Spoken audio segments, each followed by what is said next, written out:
Hello, welcome to the Positive Posting Conversation, the show about how to have a better relationship with your dog and cat. I'm Zazie Todd, author of the books Bark, Wag and Purr, and creator of Companion Animal Psychology blog. My co-host, Christy Benson, is a dog trainer and anthropologist, and she also works at the Academy for Dog Trainers. We can't give advice on your pet, so if you have concerns, see your dog trainer, cat behaviourist, or veterinarian as appropriate. Thanks for joining us today. Today, we're talking about separation anxiety in dogs and how we can help dogs who can't bear to be left alone. And we're joined by someone who specializes in separation anxiety cases and who has actually transformed the way that dog trainers work with people and their dogs in these cases. So that's Malena DeMartini. I'm super excited that we're joined by her today. Welcome to the Positive Post in Conversation. I'm Zazie Todd. I'm joined, as always, by my friend and co-host, Christy Benson. Hey, Christy, don't you think this is a really important topic? Absolutely, and it affects so many dogs, so it's really good just to keep this conversation going. Absolutely. So we're very lucky to have Malena here. Malena DeMartini is a certified trainer and counselor and a certified dog behavior consultant. Since 2001, she has specialized exclusively in canine separation anxiety, having worked hundreds of cases and constantly innovating to find better ways to treat the condition and to support guardians, other trainers, rescues, and shelters. So Malena is the author of two groundbreaking books, Separation Anxiety in Dogs, Next Generation in Treatment Protocols and Practices, which was published in 2020, and Treating Separation Anxiety in Dogs as well. And she's the founder of the prestigious Separation Anxiety Certification Program, which has graduated hundreds of CSATs across the globe. And she also has an online self-paced course called Mission Possible, which is an invaluable resource. Welcome to the show, Malena. Oh, thank you for such a wonderful, warm welcome. I appreciate it. And one of the things that Christy just said was this is such an important topic because so many dogs are suffering. And I want to make a shout out to, as are the people who love them, because this is hard. It is hard. It definitely is hard. So let's start with the question of what is separation anxiety for people who might not know? Yeah. So separation anxiety, first of all, it's a little bit of a misnomer. If I had my druthers, I probably would change what we call it. But obviously, separation anxiety is the familiar term publicly, and even to some extent in the research. So if it were up to me, I would call it separation phobia. And basically, these are dogs who are suffering from fear, anxiety, and stress when left alone. And the reason I mentioned that word phobia as a potential title is that by definition, phobias are very irrational to those individuals that are not experiencing them, but very real to the individual who is, in this case, the dog, right? So we typically are like, I come home every time. Why is my dog so upset about alone time? And so it doesn't make a whole lot of sense to us, but it is incredibly real and generally terrifying for many dogs that suffer with this to be alone. I think in the sort of the dog training realm, I've seen, just going back to your conversation about what would you call it, I've seen discussions, and I'm not a separation anxiety expert. I refer as fast as you could possibly refer if someone came to me with a question about it. But I've seen, people talking about different labels, maybe different differential diagnoses. Is this a useful conversation? Does it change practice? I'm thinking I've seen terms like isolation distress and this kind of thing. Yeah, this is a great question. And I actually want to start with the beginning piece of what you said about so many terms, so many labels.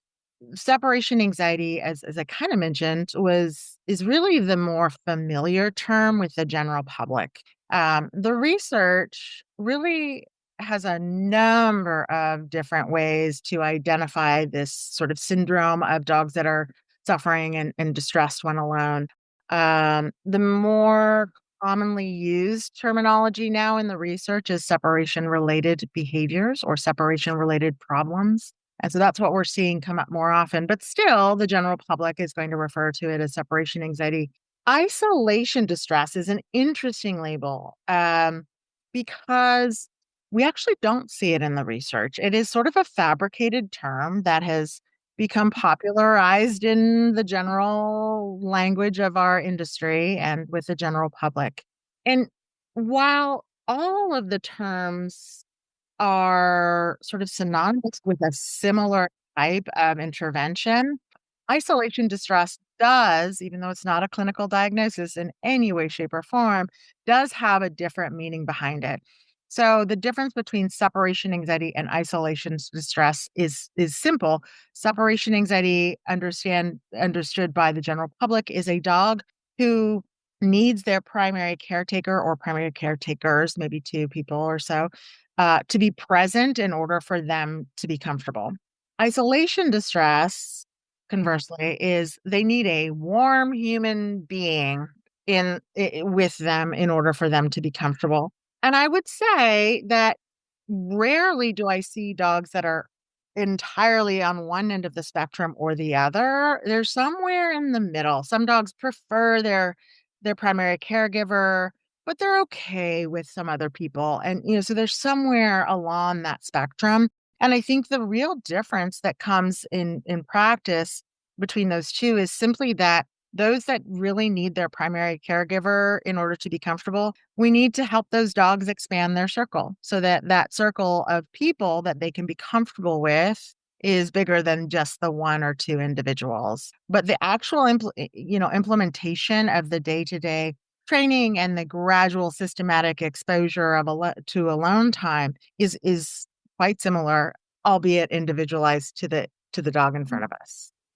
Mm. So, when you're working with someone whose dog has separation anxiety, you ask people to suspend absences, basically, not to leave the dog at home alone for any longer than they're comfortable with. So, what does it mean to do that? And can you give us an example of how you might work through a series of carefully timed absences or missions with people? Yeah, thank you for asking this question. I think it's such an important question for so many reasons.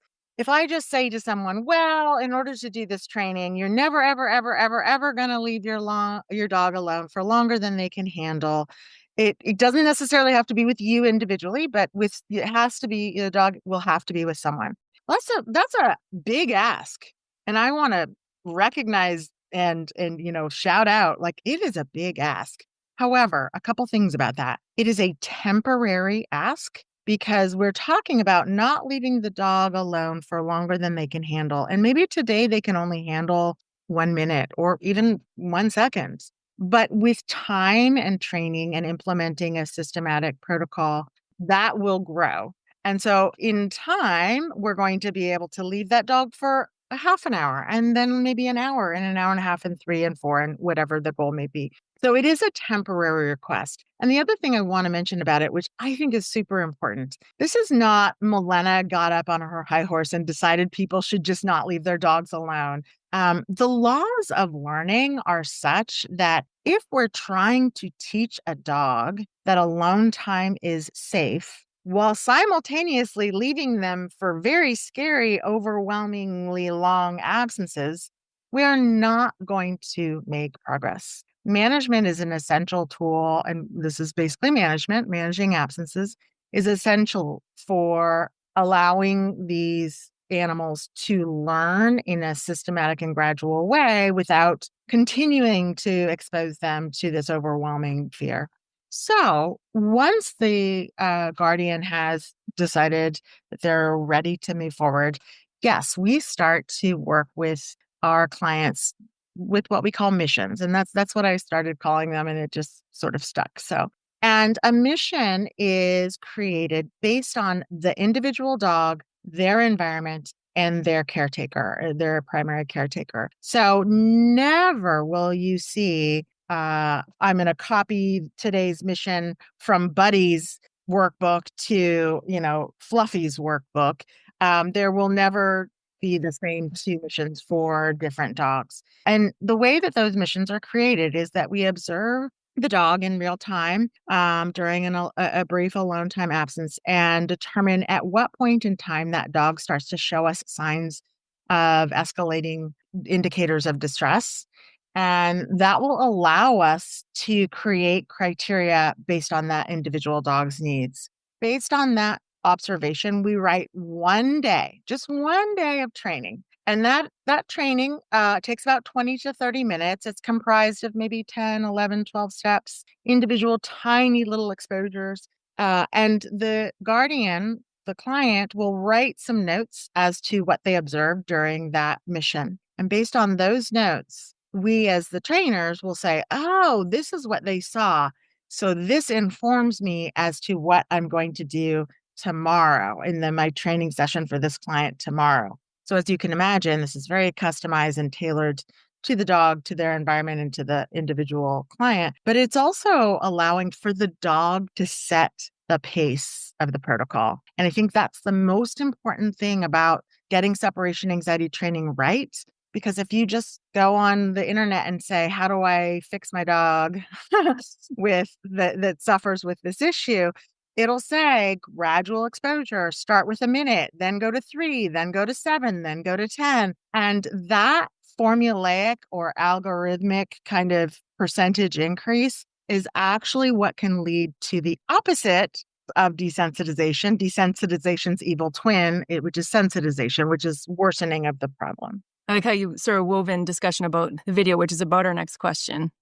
So you use a lot of video, and as we were considering like asking these questions, I was reminded of my favorite instance of separation anxiety videoings. I was fostering this dog who was a new tripod, but somehow had managed to escape out of like a 6-foot pen. So we were thinking, oh God, this new 4-limb tripod was, climbing out of this giant wall of a pen. Maybe the dog has separation anxiety. So I asked a CSATs, a friend of mine, to do an assessment. And I got in the car and drove away, and we were on the phone, and she was like, Christy, so an orange dog jumped up on the table in front of the camera. So she was like worried I was going to be upset or something about this, because one of my sled dogs like to sit on the table when no one was around and like just got in the way. And it ended up the tripod did not have separation anxiety. So it was all good news. Oh, but good. Just, oh, good. I always laugh at that idea of just how gentle she was as a practitioner, just being like, Christy, just so you're aware, there's an orange dog on the table. And I'm like, oh, I got pictures of that already. It's okay. That's a daily thing. It's all good. Yeah. Yeah. So I think you touched on this a bit, but just a little bit more, so in a little bit more depth, what kind of signs are you looking for that a dog is okay? She looked for signs that this tripod was okay. What would she be looking for? Yeah, this is a really important question. And I'm sorry to say it's going to be a dog trainer. It depends kind of an answer, but I will follow up with the it depends. So we are looking to identify the sort of general point at which the dog is no longer comfortable with alone time and is showing signs of distress, signs of fear, anxiety, and stress. And when we observe a dog, there are indicators that they are approaching that point. Oftentimes we refer to that as threshold. I refer to it as the threshold of stimulus aversiveness, because there's multiple thresholds that can be identified. But that's the one that we're really wanting to be ensured that we're identifying for the purposes of creating criteria. So what I really have to be careful with, and that's why I say it depends, it would be really very easy to say, well, once the dog is barking, or once the dog is whining, or once the dog is jumping up on the door and scratching, then I know that he or she is distressed, or those are the signals I'm looking for. But it's so individual to the dog in front of us. I can tell you, I have watched dogs who lie on their bed, staring stiffly at the door and just profusely drool. That's a very different presentation than the dog that is, tearing at the door and barking and howling and whining. And yet both are showing us signs of extreme distress. So it's not an actual type of indicator or symptom, if you will, that we're looking for. We're looking for the actual escalation in frequency or intensity that is getting towards, oh, this dog is now really distressed. And the way that I try to identify this with your average caretaker is, when you look at your dog and there's a point at which you go, oh, wow, my dog is absolutely freaking out. Okay, technical term here, freaking out. So you, your brother, your cousin, everybody says, yeah, that's for sure freaking out. Well, what happens before that? And then what happens before that? And then what happens before that? And we get to a point where I identify that was the point at which it started to escalate in frequency and intensity toward the point at which the dog was, quote, freaking out. So that's what we're watching, and not necessarily a specific symptom, because some dogs won't ever whine or bark. I think that's really helpful for people to know. And then there's another thing about separation anxiety, which I think some people struggle with. I mean, it's such a hard thing overall for people to deal with. But many dogs are put on medications by their vets, and we hear some people concerned or having, questions about that. So none of us are veterinarians, but what do you say to clients about the need to speak to their vet about separation anxiety? Yeah. Well, as you just mentioned, none of us are veterinarians. And so, obviously I'm very careful with the discussions that I have with my clients. I want the decision to ultimately and importantly be resting with the veterinarian and the client themselves. It is not up to me in either direction. What I do think is important, however, is from the very beginning of a protocol, or from the very moment that they're concerned about their dog's alone time behavior, I think a caretaker should inform their veterinarian. And if they haven't recently had a thorough examination and vet check, they should do so. The majority of the time, yes, it is simply alone time behavior that's a problem. But there are differential diagnoses. There are different types of medical issues that can present in a way that look very much like separation anxiety. So we want to make sure that those are being ruled out. And I like to have the vet as part of the team and collaborating from the very beginning, because at some point in time, when the vet feels ready, when the client feels ready, when the dog is showing signs that they may need some pharmacological support, then we're ready they're ready to have that conversation if and when that happens.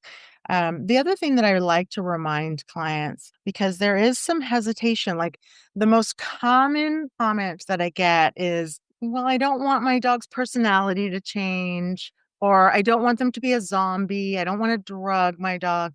And so I like to remind guardians that the purpose of medication with separation anxiety is to enhance learning and retention. It's not to like dope the dog up so that they don't care about being alone. It is truly to enhance that learning and retention so that when these gradual exposures are being incorporated, the dog can now learn more efficiently and retain better that alone time is safe. Yeah, I love that framing. Seems like it Yeah. would be very useful for clients to understand. Yeah. So another thing that we sort of see, I think, maybe less discussion from other trainers, but often from dog guardians is the crate question.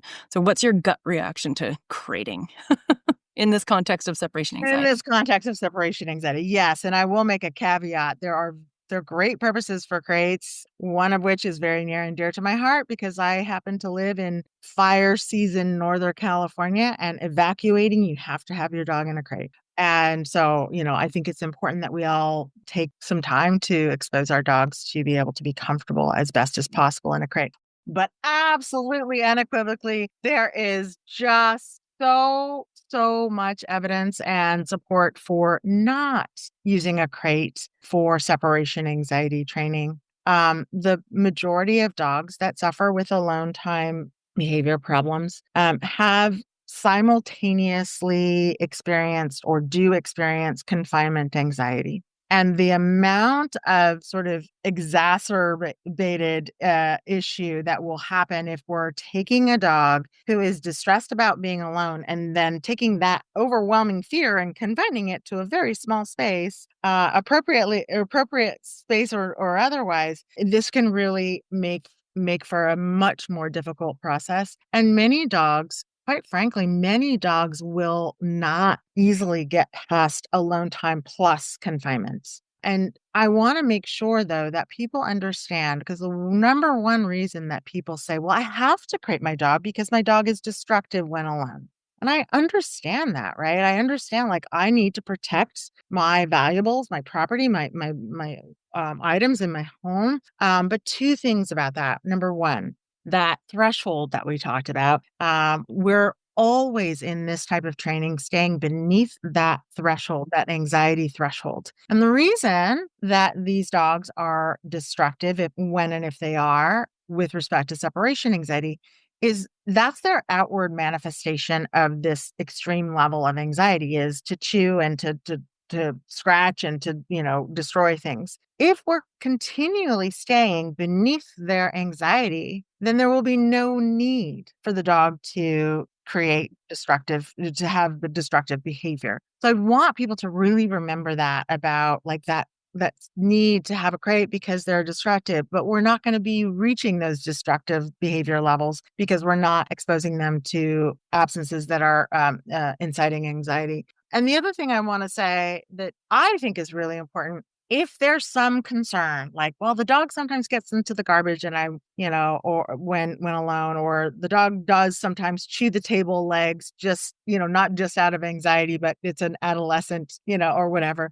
I really want people to think about, let's not confine the dog within a space. Let's confine the dog out of spaces. So put the X pen around the garbage can, put the X pen around the table, put the laptop in, and desk in a crated or gated off area, as opposed to confining the dog. We confine the items that we are, concerned that might be interrupted. I love that way of looking at it.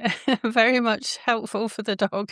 Very, Yeah. very. And also helpful for the human, right? If I know that I have put a crate over my garbage can, I can be rest assured that those chicken bones that are somewhere in my garbage can cannot be chewed up by my dog because they cannot access it.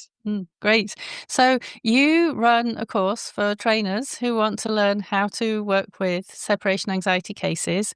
And we actually see some amazing trainers graduate and become CSATs. So please, can you tell us something about this course? I will. I have to share this story because I think it's kind of funny. And Christy, you mentioned this right when we started. Like, I refer as quickly as I can when it comes to. So in 2013, I had already been specializing in this and in this behavior issue for 12 years. And I kept getting requests like, write a book or teach a class or do, and I was like, yeah, yeah, yeah. Just was the furthest thing from my mind. But I did a large presentation and we had several hundred people there. And I remember this is what inspired me to change my tune and sort of go ahead and write a book and go ahead and start a program. There were multiple people in the room. And I asked the audience, raise your hand if you're willing to take and work with a client that has very mild, distress about being alone. Handful of people that raised their hands. And I was like, oh, that's really great. And then I said, now keep your hand up if you will work with clients whose dogs have received landlord complaints, are destroying the household, are, jumping out of second story windows, urinating and defecating around the, et cetera, et cetera. So these more severe appearing, if you will, cases. And it was like, oh, hey, there's the one lady in the back. Fabulous. Thank you. So I realized that like it was such a almost pariah of a behavior, right? And it made me recognize that there was very little help out there for your average caretaker that was, had this problem with their dog.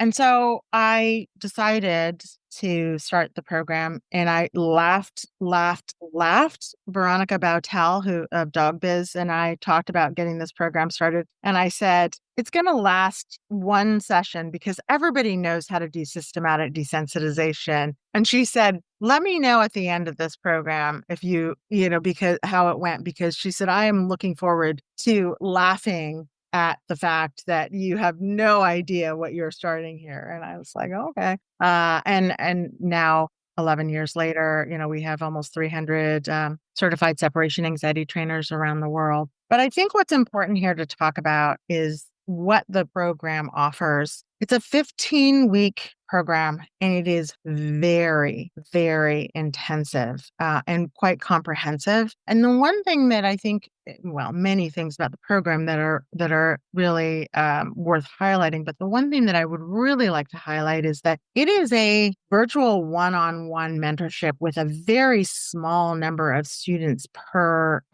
class. Every single assignment, which is very often over the course of that 15 weeks, receives individual feedback, lengthy individual feedback, quite frankly, from me, where I'm pointing out, this is great, and how can we adjust this? And I see where you were thinking about that, but why don't we bring in this other element? And it's individualized to each student because every student brings a different lens to this program based on their background and experience. So it's sort of like a group process that is really mentoring each individual student. The feedback loop that we support throughout this program is just constant. It is a constant means of communication and feedback, both directions. And I love to honor each individual student's abilities and thoughts and questions. There are webinars and lessons that are released every Tuesday and Friday. And then every Tuesday and Friday, we also meet to talk about the previous lesson. We meet for an hour and a half collectively. It is live. It is not a self-paced course. There are no automated, like, take this quiz and then you pass kind of thing. It is really intense. And I say that not to scare people away, but because I feel like dogs deserve that. Dogs that are suffering with separation anxiety deserve that level of expertise, care, and skill from a certified separation anxiety trainer. They deserve that kind of specific, customized, individualized, tailored to that dog in front of them support. And one of the things that the students learn in our program is how to work with clients 5 days a week, how to track tons of data. Then that data drives the information. The information from the data drives our criteria choices, right? So it is a very data-driven process that is also quite driven by the human element and the relationship that we uphold with our clients. So it's a pretty intense course that takes a lot out of everyone. But I don't say I'm proud of many things, but I know that I feel very proud of the program that I run. Absolutely. I think you should be. I think it's made such a difference. And it's so good to be able, like Christy says, to refer people to CSATs for separation anxiety issues. So, yes, I think the course and the book's definitely very much things to be proud of. And this is a really fascinating discussion, but it's time for us to move on to the book section. So, what have you been reading lately that you absolutely loved? Well, I think you're going to laugh, but I hope you laugh with me, not at me. I thought about because I'm an avid reader, and I thought about everything that I'm reading, and I love it all. And I thought I can't decide. But literally just a few days ago, a colleague of mine sent me a book, and it touched me so much. But it is a children's book, and I don't know if you've ever seen or heard of this book. It's called The Dot.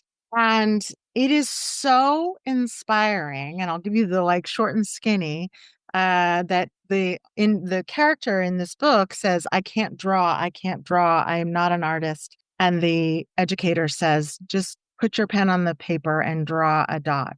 And so she draws this dot, and the teacher frames it and asks her to sign it and frames it and puts it in front of the classroom and says, this student has created this lovely piece of art.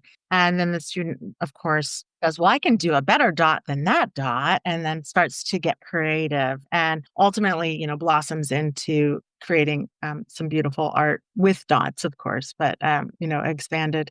And I just think it's such a great inspirational thought about how often we say, I can't do that, or I'm not good at that. And I feel like just putting the dot on the piece of paper is where we all have to start. And I know personally from staring at a blank computer screen saying, I'm going to write a blog, just putting some words on the paper is sort of that beginning step. So it has been a fun, inspirational read that just happened to come to my doorstep in this last few days, and I thought I would share that. I love that, and I can relate to that as well. Who is it by, and is it illustrated by someone as well? Yes, the author is Peter Reynolds.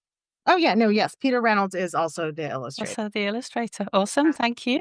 Yeah, Brilliant. it's really a lovely book. So, Well, thank you for sharing that with us, and thank you for taking the time to come and talk to us about separation anxiety and the kinds of things that people can do. If someone wants to learn more about you and about the course, or where to find a CSAT, if they want to hire a CSAT, where do they go? yeah, the best place probably where everything is housed, be it for dog professionals, dog guardians, shelter rescue, etc., is my website. And it is MalenaDeMartini.com. So just my name. DE, not DI. That's a common error, but it seems to direct to my website anyway. I think there's been enough of those looked up that it seems to go to my website regardless. I also have some social media channels that are under, at Malena DeMartini, and Facebook and Instagram and LinkedIn and all of those. But there's a host of information on my website, many, many free and low cost resources that I encourage people to just go and read blogs and download free handouts. And there's just all sorts of stuff there. And of course, there's information about the certification program. And there's also our online self-paced course for guardians called Mission Possible. And that's available on the website as well. Awesome, thank you. I'll put a link in the show notes so that people can go to that. Thank you so much for joining us today, and thank you for watching or listening. If you've enjoyed this episode, please tell a friend about it so that they can enjoy it too. And we'll see you next time. Bye. Bye. Thank you for listening to the Positive Posting Conversation. If you liked this episode, please subscribe to the show and write us a review via your podcast app. For the show notes, visit companionanimalpsychology.com. This show was produced by Zazie Todd. The music is Melody from Paris by Studio Le Bousse. See you next time.